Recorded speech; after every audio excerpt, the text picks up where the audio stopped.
I don't talk a lot about those direct-to-video DC animated movies on this channel. It's not that I have anything against them necessarily. I think a lot of them are actually pretty good. Some of them I would go as far as to say are great. No, the real issue is that, quite frankly, there are too damn many of them. There have been like 100 of these things since they started releasing them back in 2007. But I am making an exception for their latest release because it's kind of a big deal. It's an adaptation of one of the most celebrated and popular Batman stories of the past 20 years.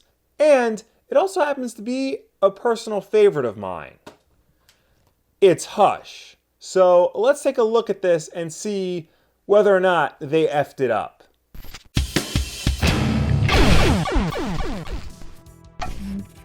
For the uninitiated, Hush was a 12-issue miniseries that ran through the main Batman title from 2002 to 2003. It was written by Jeph Loeb, with art by Jim Lee, Scott Williams, and Alex Sinclair. The story is a mystery set in the then-current DC Comics continuity. Batman is being attacked by many of his famous foes, all of them being organized and funded by a brand new villain, the mysterious Hush. Hush is trying to break Batman mentally, forcing the Dark Knight to team up with all of his many allies to try and stop him. And while all this is going on, Batman and Catwoman's often tumultuous relationship is taken to a whole nother level. This story was a very big deal when it came out back in the day. This was Jeph Loeb doing another 12-issue miniseries with Batman after just doing other 12-issue masterpieces like The Long Halloween and Dark Victory, and this time it was going to be in the main Batman title. And biggest of all, this was Jim Lee's return to drawing a monthly comic book series in quite a long time. This was his first DC work since selling his company Wildstorm to DC,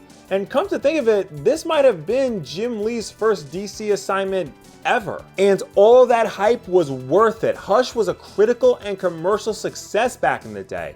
Every issue felt like its own mini event. You couldn't wait to see what would happen next. And hell, even when it was eventually collected in trade format, it turned into the ultimate page turner. You just couldn't stop reading it. You would keep going until there was nothing to read anymore. This was a comic that could get people to read monthly comics on a regular basis. I mean, I should know. I was one of those people. Hush was my introduction into the larger world of following comics and comic book collecting. I can honestly say that without this book, I probably wouldn't be the man I am today. I wouldn't go as far as to say it's the best Batman comic. There have been better Batman comics released before and since Hush came out, but it is unquestionably a memorable one, and it is definitely one that deserves to be adapted in any form. And wouldn't you know it, they finally adapted it. So how does this adaptation fare? Does it hold up to the source material, or is it a big letdown? Is it faithful, or is it not? Well, I'm here to tell you that they did not really pull it off. They got close, but they didn't do it. In terms of adapting the source material, Hush is kind of weird in that for the most part, it's a fairly faithful adaptation until suddenly it's not anymore. The first 2/3 or so of the movie is a fairly straightforward adaptation of the comic book, and it does a pretty good job of it. There are some discrepancies here and there, like certain characters that appear in the book don't appear in the movie and vice versa. The movie might add a scene or two, but overall, it's pretty spot on, which is totally cool, and I am so on board with this. Until the last third of the movie came about and you lost me. It was just too different. The last third of the movie basically becomes its own thing inspired by the original comic rather than continuing to adapt it faithfully. Towards the end, the mystery of Hush almost takes a back seat to Batman and Catwoman's relationship. And the scenes that they do adapt from the comics in this section feel like they were only adapted because they were in the comic. They don't really mesh with the rest of the movie very well. For example, and not to get too into spoilers just yet, but there's a scene in the movie that takes place at a graveyard, and I feel like the only reason it takes place at a graveyard is because there's a scene in the comics around this time that also takes place in a graveyard. Otherwise, the setting doesn't really matter. It could have taken place in an ice cream factory. I understand wanting and even needing to make changes from the source material here and there. I'm totally fine with that. But when you spend the majority of the movie adapting the comic pretty faithfully, only to turn on a dime and do something completely different, it throws the whole thing off balance. It starts to not feel like the source material anymore, especially with regards to the titular villain. Now, the big reveal of who Hush is a major spoiler, but I can't really convey my feelings on the subject without talking about it. So this is the section where I spoil both the original comic and the new movie. If you don't want to hear it, skip to this time. Everyone else, on with the show. So in the comics, Hush is revealed to be Dr. Thomas Elliot, Bruce Wayne's childhood friend turned insane, jealous nutjob. The comic makes this reveal kind of obvious. After all, Thomas Elliot's first appearance ever was in this storyline. And Jeph Loeb and Jim Lee do spend a lot of time developing and digging into Bruce and Tommy's past relationship. But that said, the reveal does make a lot of sense, and it would eventually lead to a lot more fascinating stories with the character, in particular, Paul Dini and Dustin Nguyen's Heart of Hush.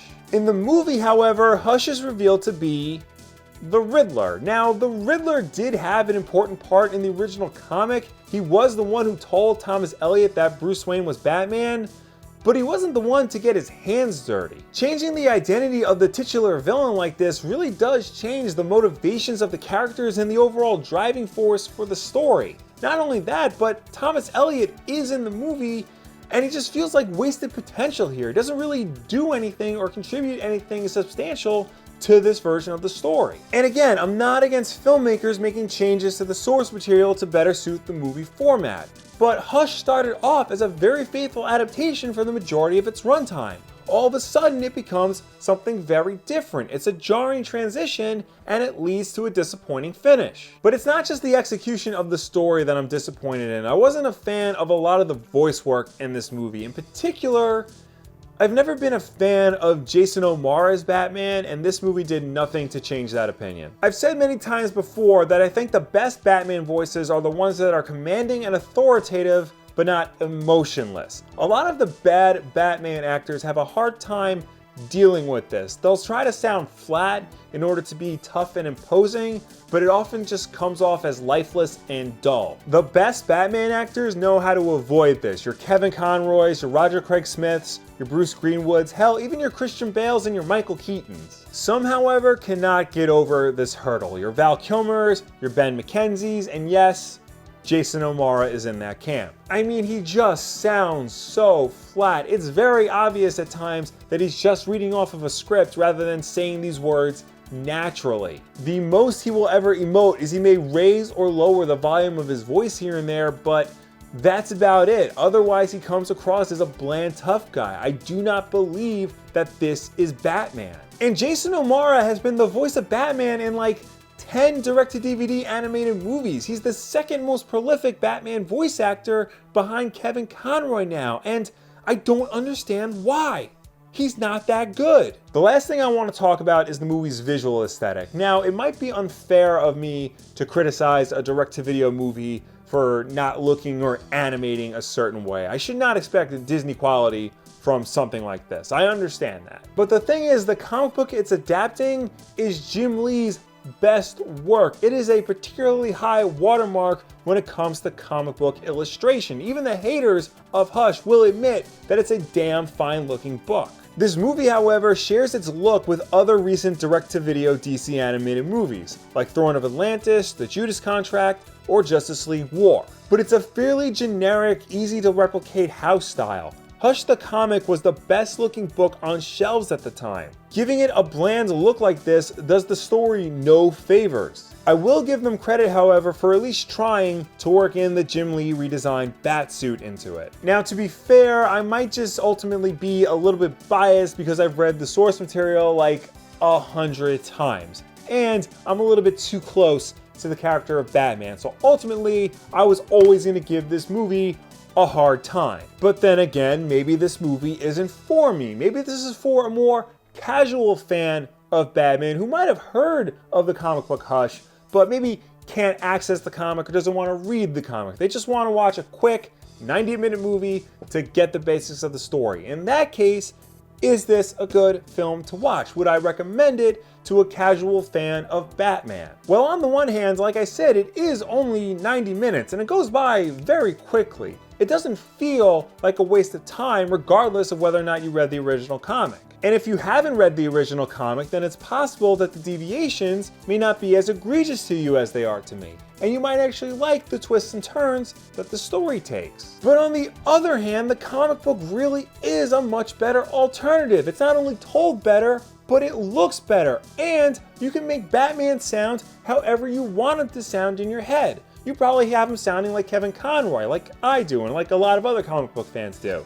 Or maybe you have Adam West saying these words. I don't know your life. And not knowing where to find comics in 2019 should not be an excuse anymore, especially with regards to Hush. This is one of the most widely available Batman stories around. It is constantly being reprinted and is very easy to get. Hell, I'll put Amazon links to it in the description so you don't even have to leave your house for it. Hush the animated movie is at most a rental. It's a fun curiosity for fans who might want to see an alternative take on the source material, but it is not the definitive adaptation that we've been waiting for. That has still yet to come out. So yeah, if you really want to see it, I'd say rent it. It's going to be on DC Universe in the near future, so if you can wait, I would say wait for that. Otherwise, just read the comic. It is so much better. But if you did see the animated Hush movie, what did you think of it? Did you actually enjoy it, or did you also find it to be something of a letdown? Let me know down below or anywhere on the internet. And after all of this, if you still feel like you need to own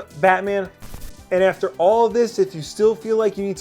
Batman Hush on Blu-ray, I will have Amazon links in the description for that as well. I'm not gonna be mad at you and I'm not gonna judge you, but I will be disappointed in you. The Sergeant Rock short is actually pretty good though, so that's worth checking out. And of course, don't forget that we have new videos every Tuesday and Wednesday, with Wednesday night at 8 p.m. Eastern being Wulff Den Live. So subscribe to see all of that. Like this video and share with a friend who's maybe heard of Hush but doesn't know what the big deal is. Show them this video and maybe that will convince them to go out and read the comic for the good of the industry. Especially DC, they need some help right now. Thank you all for watching. I will see you next time.